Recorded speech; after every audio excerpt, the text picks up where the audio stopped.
Je n'ai jamais vu un homme être brisé par Dieu en train de rire. Le brisement fait toujours pleurer. Pleure, mais persévère. Pleure, mais continue. Pleure, mais n'abandonne pas. Pleure, reste en place. Comme, mes frères et sœurs, un vase qui est sur les mains d'un potier. Il s'abandonne jusqu'à recevoir toute la forme. Et même si on utilise des métaux qui font mal, il reste sur le tour jusqu'à voir la forme qui a été préétablie.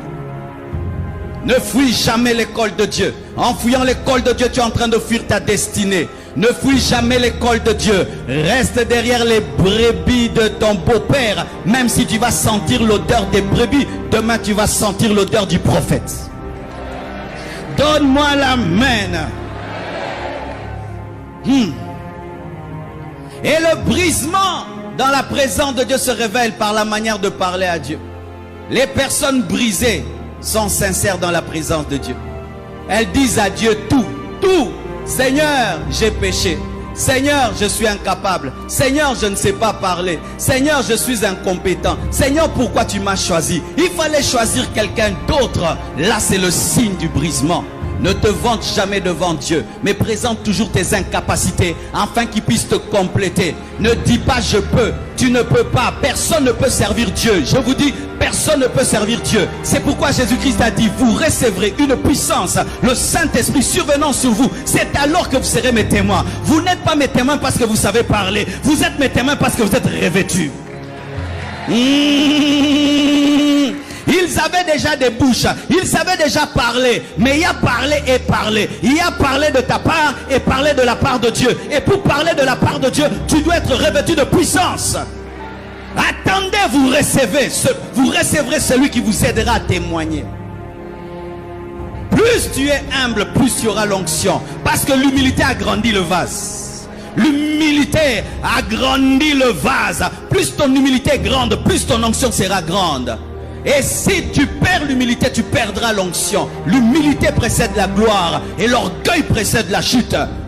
Lorsque tu commences à être conscient de ce que tu es, conscient de ce que tu peux faire, conscient de tes capacités, c'est alors que Dieu t'abandonnera. Qui suis-je devant je suis? Qui suis-je devant je suis? Devant je suis, nous tous nous disparaissons. Qui suis-je devant je suis? Mes frères, est-ce que tu as déjà vécu une forte présence de Dieu? La forte présence de Dieu t'amène toujours à être terrassé, à tomber par terre. Tu sens ta petitesse et tu vois sa grandeur.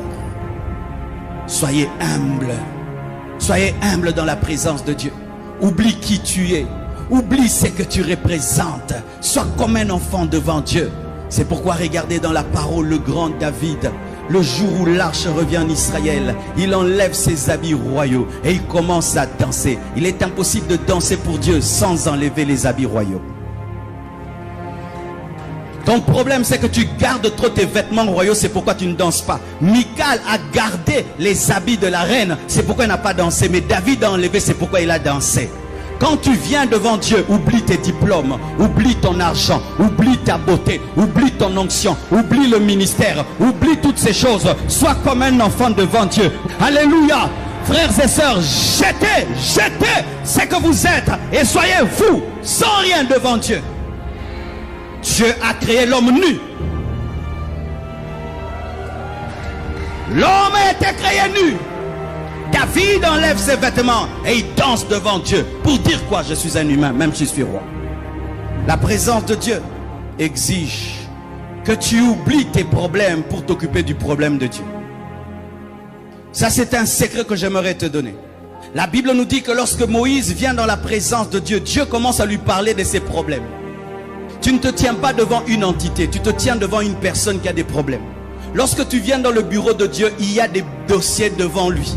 Le salut des âmes, la guérison des malades, les captifs qui doivent être libérés. Mais ton problème, c'est que tu penses que Dieu est un distributeur. C'est pourquoi tu parles et tu ne l'écoutes pas. Alors qu'il faut d'abord écouter les problèmes de Dieu avant de parler de tes problèmes. Car il se peut que tu es en train de chercher un enfant, mais Dieu est en train de chercher un prophète. Et si ton enfant peut devenir un prophète, c'est alors que tu auras l'enfant. Tu es en train de chercher l'argent, mais Dieu cherche à envoyer un missionnaire. Et si tu dis, Dieu, donne-moi le travail, Dieu va te donner le travail pour envoyer un missionnaire. Ton problème, c'est que tu es dans ton problème au lieu d'être dans le problème de Dieu pour qu'il résolve ton problème. Oh, donne-moi l'amen, donne-moi l'amen. Je dis des choses, hein. Je te dis des choses. Toi, tu veux un enfant, Dieu veut un prophète. Hey! Anne priait sans regarder le cœur de Dieu. Anne priait sans regarder le cœur de Dieu. Elle n'était jamais exaucée. Mais un jour, elle entre dans la présence de Dieu. Et Dieu lui révèle qu'il avait aussi un problème. Un prophète. Il cherchait un homme à envoyer sur la terre. Mais comme les hommes ne viennent sur la terre qu'au travers des femmes, il cherchait une matrice. Hey, donne-moi l'amen. Oh, Anne cherchait un enfant, mais Dieu cherchait une matrice. Parce que Samuel ne pouvait pas être parachuté sur la terre. Il fallait qu'il entre dans une femme. N'est-ce pas que aussi Dieu a visité Marie? Pourquoi? Dieu cherchait une porte. Je cherche une porte sur cette terre et c'est toi la porte. Mais ton problème c'est que tu demandes que Dieu ouvre les portes alors que Dieu te demande aussi d'être une porte. Une porte pour le salut des Coréens, une porte pour le salut des Chinois, une porte pour le salut de la Guadeloupe, une porte pour le salut du Madagascar, une porte. Dieu aussi a des problèmes, Dieu aussi a des soucis. La Bible dit n'attristez pas le Saint-Esprit. Pourquoi les âmes meurent? Les fous ne sont pas guéris. Les païens sont en train d'aller en enfer. Qui va leur parler? Qui va leur prêcher? Frère, résous le problème de Dieu et Dieu résolvera ton problème. Dieu avait un problème. Jésus-Christ recherchait une barque pour prêcher une estrade. Et Pierre avait un problème. Ses enfants avaient faim. Il fallait que Dieu d'abord se réjouisse pour que lui puisse nourrir ses enfants. Il te faut, mes frères, mon frère, que tu entres en connexion avec le cœur de Dieu pour que tu découvres son fardeau. Tu cherches un mari, Dieu cherche une nation. Tu cherches les voyages, Dieu cherche un missionnaire. Ce n'est pas seulement toi qui as des problèmes, Dieu a aussi des problèmes. Mais les problèmes de Dieu sont prioritaires par rapport aux tiens. Prends le temps d'écouter Dieu dans sa présence, afin qu'il te révèle aussi ses problèmes. Et il va te dire, Moïse, je n'ai pas d'abord comme problème ton bégaiement. Mon problème, c'est mon peuple qui souffre. Lorsque Moïse se tient devant Dieu, Dieu se manifeste à lui au travers d'un buisson en feu qui révélait quoi? Le peuple d'Israël qui souffrait. Le buisson ardent n'est pas d'abord une manifestation de puissance, c'est une manifestation de souffrance. C'était Israël qui souffrait, mais qui ne se consumait pas. C'est-à-dire, malgré la souffrance, il devenait plus nombreux. Oh. Mes frères, regardez votre quartier. Il y a des enfants qui accouchent à 12 ans, 15 ans, 16 ans. Dieu cherche quelqu'un qui va ouvrir une église. Il y a des hommes qui sont en train de se suicider. Dieu cherche un homme qui va prêcher la paix. Tu n'es pas le seul à avoir des problèmes. Dieu a aussi des problèmes. Le salut des âmes. Mon frère, parce que l'homme est créé à l'image de Dieu. Aucun homme n'aime qu'on le cherche que pour des besoins. Pourquoi? Parce que Dieu n'aime pas cela. Nous sommes comme Dieu. Si tu veux entretenir une relation avec Dieu, voici ce que tu dois faire. Père, au nom de Jésus-Christ, quel est ton problème? Quoi? Dieu va dire, quoi? Michael vient. Gabriel vient. Il y a un homme extraordinaire qui est entré dans ma présence. Qu'est-ce qu'il a fait? Il m'a posé une question qu'on me pose rarement. Quel est mon problème? Dieu va chasser de sa présence à tous les démoneurs. Il va dire, viens, je t'assure, j'aimerais amener un réveil parce que mon fils revient bientôt. L'enlèvement vient, mais les gens sont distraits. Est-ce que tu peux devenir mon porte-parole, mon prophète à la fin des temps? Père, quel est ton problème? Oh, resamantalo prosaya. Hey! Parce que tout ce que Dieu te demande est à lui. Qu'est-ce que Dieu te demande que toi tu as créé? Même la matrice de Marie, c'était la matrice de Dieu. Mais comme il est bien éduqué, il te demande ce qu'il t'a donné. Mais ce n'est pas parce qu'il te demande la permission qu'il n'a pas la puissance de prendre. Parce que si tu ne donnes pas ce que Dieu veut te donner, Dieu te demande, il va t'arracher mais autrement. Seigneur, je suis là. Je t'adore, je te loue, je te glorifie.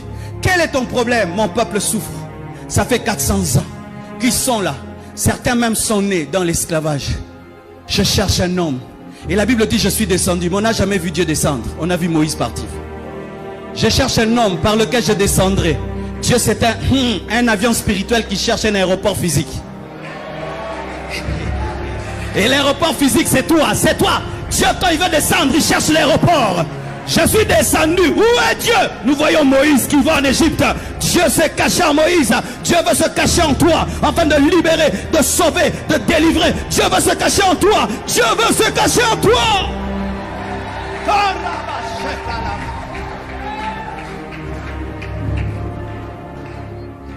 Lorsqu'on avait écrit ici la bâche, compassion, au coin, il y avait ce verset d'Exode 3. Vous savez pourquoi? C'est l'un des versets qui ont bouleversé ma vie. Je suis allé un jour à l'église, j'avais 21 ans.